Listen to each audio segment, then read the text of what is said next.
Bismillahirrahmanirrahim. Assalamualaikum warahmatullahi wabarakatuh. Selamat datang di pembelajaran IPS kelas 8 SMP Muhammadiyah Sangatta Utara. Pertemuan pertama 22 Juli 2020 oleh Aulia Aziza. Bab pertama kali ini kita akan membahas interaksi keuangan dalam kehidupan di negara-negara ASEAN. Pada bab ini, materi yang akan dipelajari sesuai dengan peta konsep di bawah ini. Pertama, kita akan mengenal negara-negara anggota ASEAN. Kemudian kita akan mempelajari kondisi fisik dan non-fisik dari masing-masing negara-negara ASEAN tersebut. Kondisi non-fisik berupa kondisi sosial, ekonomi, politik, dan budaya. Setelah itu, kita dapat mempelajari interaksi antar negara-negara anggota ASEAN, berupa kerjasama ASEAN di bidang ekonomi, sosial, politik, budaya, dan pendidikan. Dan terakhir, kita akan mengetahui perubahan dan interaksi keuangan antar negara-negara anggota ASEAN. Faktor yang memengaruhi interaksi tersebut antara lain yang pertama, faktor alam. Kedua, faktor ilmu pengetahuan dan teknologi. Ketiga, faktor kegiatan ekonomi. Dan yang terakhir, faktor konversi lahan. Berikut prawacana dalam bab interaksi keuangan dalam kehidupan di negara-negara ASEAN. Pada bab ini, kita akan mempelajari perubahan keuangan dan interaksi antar ruang di Indonesia dan negara-negara di ASEAN yang disebabkan kondisi alam dan kegiatan manusia. Tuntutan kebutuhan negara yang berbeda satu dengan lainnya memengaruhi perubahan ruang dan interaksi antar negara ASEAN. Hal ini melahirkan kerjasama di bidang ekonomi, sosial, hukum, dan budaya. Kerjasama yang dilakukan antar negara ASEAN berpengaruh pada kehidupan sosial, budaya, ekonomi, dan pendidikan masyarakat ASEAN. Seluruh masyarakat ASEAN harus siap menghadapi perubahan yang tidak pernah berhenti serta interaksi yang sifatnya dinamis.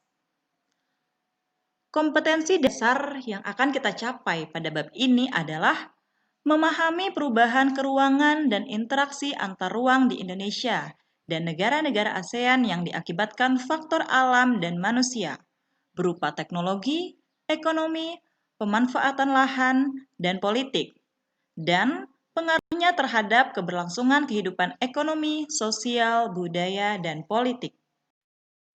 Mari kita mengenal negara-negara di ASEAN. ASEAN atau Association of Southeast Asian Nations merupakan organisasi yang beranggotakan negara-negara di Asia Tenggara. ASEAN berdiri pada 8 Agustus 1967 di Bangkok, Thailand. ASEAN diprakarsai 5 negara, yaitu Indonesia, Malaysia, Filipina, Singapura, dan Thailand. Saat ini, ASEAN beranggotakan 10 negara, yaitu Indonesia, Malaysia, Filipina, Singapura, Thailand, Brunei Darussalam, Vietnam, Laos, Myanmar, dan Kamboja. Kemudian, mari kita pelajari letak geografis negara-negara ASEAN. Perhatikan gambar pada layar. Kemudian, perhatikan letak kedua benua dan samudra yang berada di sekitar ASEAN. Berdasarkan letak geografis, ASEAN terletak di antara 2 samudra dan 2 benua. 2 samudra tersebut yaitu Hindia dan Pasifik, sedangkan 2 benua yaitu Asia dan Australia. Berdasarkan bentuk secara geografis, negara-negara ASEAN memiliki ciri sebagai berikut. Yang pertama yaitu compact, yaitu berbentuk hampir seperti lingkaran. Contohnya, negara Kamboja. Kedua, yaitu fragmented, yaitu berbentuk kepulauan yang terpisah-pisah. Contohnya, Indonesia. Yang ketiga, yaitu elongated, yaitu bentuk memanjang. Contohnya, negara Vietnam. Dan yang terakhir, yaitu protruded, yaitu bentuk lebih kompleks dan beragam. Biasanya terdapat tangan yang memanjang. Contohnya yaitu negara Thailand dan Myanmar. Mari kita mulai dengan negara kita tercinta, Indonesia. Indonesia beribu kotakan Jakarta dengan sistem pemerintahan republik. Kepala negara dan kepala pemerintahan Indonesia dipimpin langsung oleh presiden. Bahasa utama di Indonesia adalah bahasa Indonesia. Agama utama di Indonesia adalah Islam, Kristen, Hindu, Buddha, Katolik, dan Konghucu. Suku bangsa di Indonesia, dari sensus 2010, jumlah suku bangsanya adalah kurang lebih 1.128 jiwa. Beberapa contohnya yaitu Jawa, Sunda, Batak, Bugis, Sasak, Ambon, Asmat, Madura, dan lain-lain.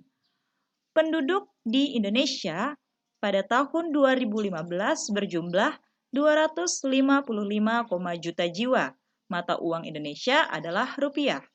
Hari Kemerdekaan Indonesia pada tanggal 17 Agustus 1945 dengan lagu kebangsaan Indonesia Raya. Maskapai penerbangan yaitu Garuda Indonesia Airlines.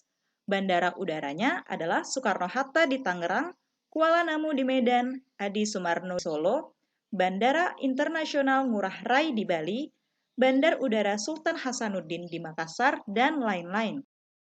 Keadaan alam Indonesia. Indonesia adalah negara kepulauan terbesar di dunia. Data dari Badan Informasi Geospasial atau BIG pada Peta Negara Kesatuan Republik Indonesia menunjukkan bahwa jumlah pulau mencapai 13.466, luas daratan 1.922.570 km persegi, dan luas perairan 3.257.483 km persegi. Secara geologis, Indonesia merupakan daerah pertemuan antara dua deretan pegunungan, yaitu Sirkum Pasifik dan Sirkum Mediterania. Selain itu, Indonesia juga merupakan pertemuan antara lempeng Asia, Indo-Australia, dan lempeng dasar Samudra Pasifik. Akibatnya, Indonesia dikelompokkan sebagai daerah yang labil, memiliki banyak gunung berapi, dan sering terjadi gempa bumi, baik gempa tektonik maupun vulkanik. Indonesia memiliki relief yang beraneka ragam bentuknya. Beberapa relief daratan di Indonesia antara lain, yang pertama yaitu pegunungan. Puncak tertinggi dari keseluruhan relief di Indonesia ada di Puncak Chartens, yang ada di Gunung Jayawijaya di Papua, dengan ketinggian 4.484 meter dari permukaan air laut. Yang kedua adalah dataran tinggi. Beberapa dataran tinggi di Indonesia yang terkenal antara lain Dataran Tinggi Dieng, Dataran Tinggi Magelang, Malang, dan Dataran Tinggi Bandung. Dataran tinggi ini disebut juga plato atau plateu. Ketiga, dataran rendah. Dataran rendah adalah bagian permukaan bumi yang tanahnya hampir rata.